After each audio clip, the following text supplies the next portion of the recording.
माई सरखाना जी। मान सरोवर हंसला खाई मानक मोती, कोयल अंब परीत है मिठ बोल सरोती, चंदनवास वनस्पति हुई पास खलोती, लोहा पारस भेटिए हुई कंचन ज्योति, नदियां नाले गंग मिलहोन छोत अछोती, पीर मुरीदा पिरहणी इह खेप सियोती। आज की दुनिया में प्यार तथा श्रद्धा की बेअंत साखियां हैं। गुरु घर में तो अनगिनत सिख हुए हैं जिन्होंने गुरु चरणों से ऐसी प्रीति की है जिसकी मिसाल अन्य धर्मों में कम ही मिलती है।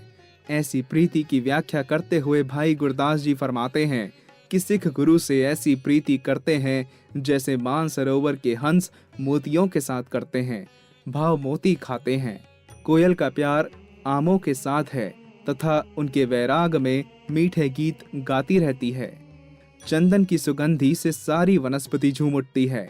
लोहा पारस के साथ मिलकर सोना हो जाता है। नदियां तथा नाले गंगा से मिलकर पवित्र हो जाते हैं। अंत में भाई साहिब कहते हैं, सिखों का प्यार ही उनकी पवित्र रास पूंजी है। जब इतिहास को देखें तो माई सरखाना का नाम आदर से लिया जाता है। आप गुरु घर में बड़ा आदर प्राप्त कर चुकी थी। उसके प्यार की कथा बड़ी श्रद्धा दर्शाने वाली है।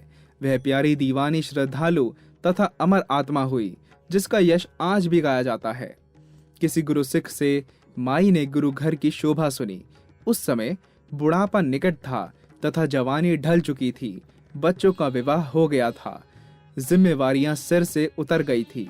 उसे अब जन्म मरण के चक्र का ज्ञान हो गया था, पर यह पता नहीं था कि 84 का चक्र कैसे खत्म होता है। गुरु सिख ने माई सरखाना को गुरसिक्खी का ज्ञान करवाते हुए यह शब्द पढ़ा, मन मंदरु तनु वेश, कलंदरु घट ही तीर्थी नावा, एकु सबदु मेरै प्राणी, थस्तु है बाहुणी जन्मीना आवा। यह शब्द जो हृदय में बसता है वह शब्द सतगुरु जी से प्राप्त होता है। सतगुरु त्रिकालदर्शी थे।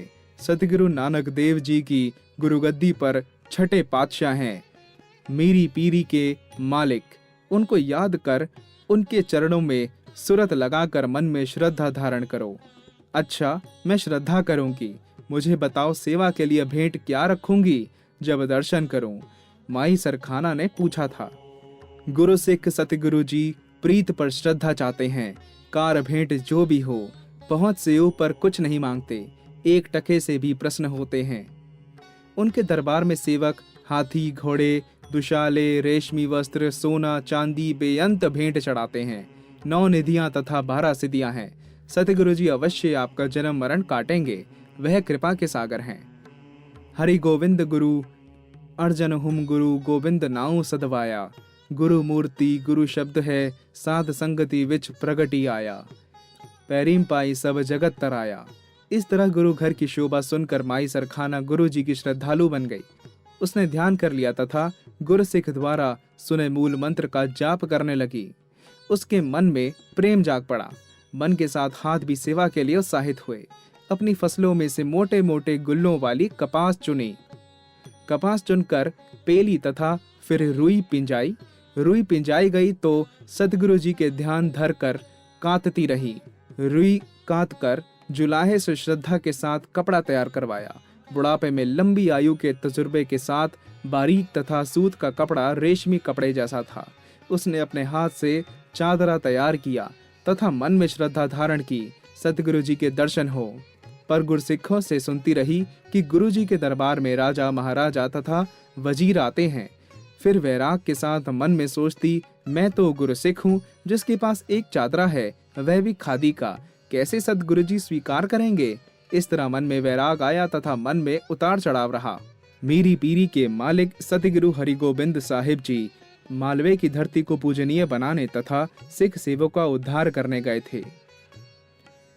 डरोली भाई दीवान लगा था। सिख संगतें आती तथा दर्शन करके वापस जाती। घरों तथा नगरों में जाकर गुरु यश को सुगंधी की तरफ फैलाती। माई सरखाना को भी खबर मिल गई कि सतगुरु जी निकट आ गए हैं। वह भी सतगुरु जी के दर्शन के लिए तैयार हो गई। देशी चीनी में घी मिलाया, मक्खन के पराठे बनाए तथा चादरे को जोड़कर सर पर रखकर चल पड़ी। 4-5 कोस का रास्ता तय करके गुरु दरबार के निकट पहुंची तो माई के पैर रुक गए। वह मन ही मन विचार करने लगी, मैं निर्धन हूँ, मेरा खादी का चादरा, चीनी, घी तथा पराठे क्या कीमत रखते हैं। जहाँ राजाओं महाराजाओं के कीमती दुशाले आए होंगे, 36 प्रकार का भोजन खाने वाले दाता ये भारी पराठे क्या पता खाएं कि ना खाएं। यह तो। वह दीवार के साथ जुड़कर खड़ी हो गई, आंखें बंद कर ली तथा अंतरात्मा में सतगुरु जी को याद करने लगी।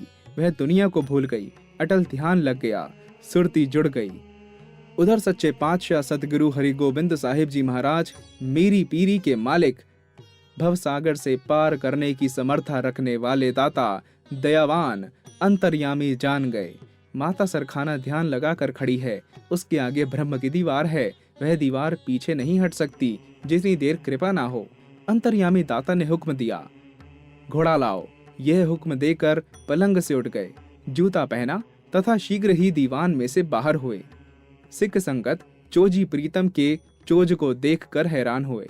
जो उनका भेद जानते थे वह समझ गए कि किसी जीव को पार उतारने के लिए महाराज चले हैं, तथा जो नए थे वे हैरान ही थे।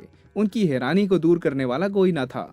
उधर माई सरखाना की आंखें बंद थी तथा वह प्रार्थनाएं किए जा रही थी। उसकी आत्मा कहती जा रही थी, हे सच्चे पातशाह, मैं निर्धन हूँ, कैसे दरबार में आऊं, डर लगता है, अपनी कृपा करो। मैं दर्शन के लिए दूर खड़ी हूँ, कोई रास्ता नहीं, डर आगे चलने नहीं देता, दाता जी कृपा करो, दया करो। इस तरह आंखें बंद करके सतगुरु जी को याद किए जा रही थी। उधर सतगुरु जी घोड़े पर सवार हुए, घोड़े को दौड़ाया तथा उसी जगह पहुंचे जहां माई सरखाना दीवार से सहारा लगाकर खड़ी थी।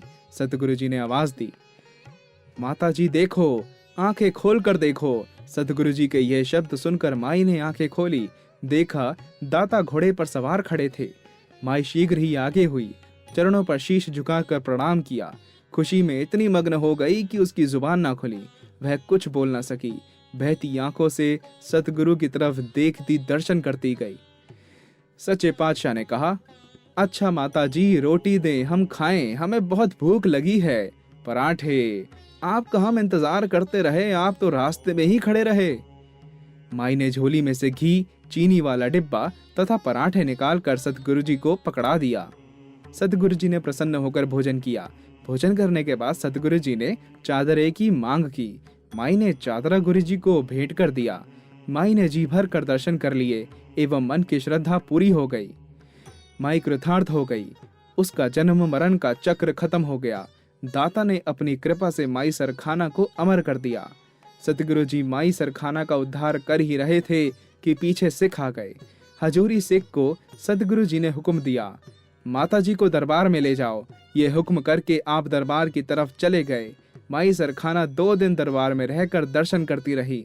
उसका कल्याण हो गया। उसे माई के नाम पर आज उसका गांव सरखाना मालवे में प्रसिद्ध है।